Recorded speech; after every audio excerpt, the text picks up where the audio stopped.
నిజమైన కర్త ఆ దైవమే కాబట్టి ఏది జరిగినా దైవ సంకల్పం ప్రకారమే జరుగుతుంది. కానీ జరిగే వాటన్నింటికీ మన సంకల్పంతో ముడిపెట్టి అవి మన ప్రయత్నాల వలన కలిగిన పరిణామాలే అని భావించటం వలననే అసలు సమస్య ఎదురవుతుంది.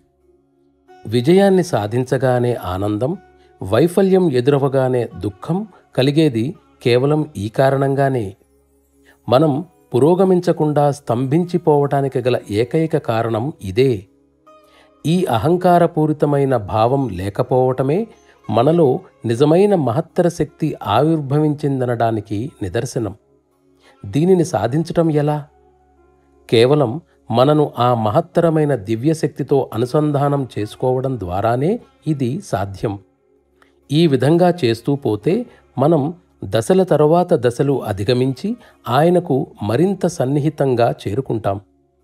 సంపూర్ణ అభావస్థితిని పొందటం మాట అటుంచి కేవలం కొద్దిమంది మాత్రమే ఆ పరమాత్మునితో అనుసంధానం కోసం ప్రయత్నించటం విచారకరం.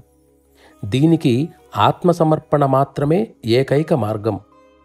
ఇది చాలా కష్టమైన పనే అయినా ముఖ్యంగా తమ స్థూలత్వంతో మరింత భారంగా తయారైన వారికి మరింత కష్టమైన పని. ఆ పరమ లక్ష్యాన్ని గనక ఎప్పుడూ మనం దృష్టిలో ఉంచుకోకుండా సాధన చేసినట్లయితే మన పరిస్థితి గమ్యం తెలియకుండా పయనించే ప్రయాణీకుడి పరిస్థితిలా ఉంటుంది. గమ్యాన్ని ఎప్పుడూ దృష్టిలో ఉంచుకుంటేనే ఆధ్యాత్మిక మార్గం కనబడుతుంది.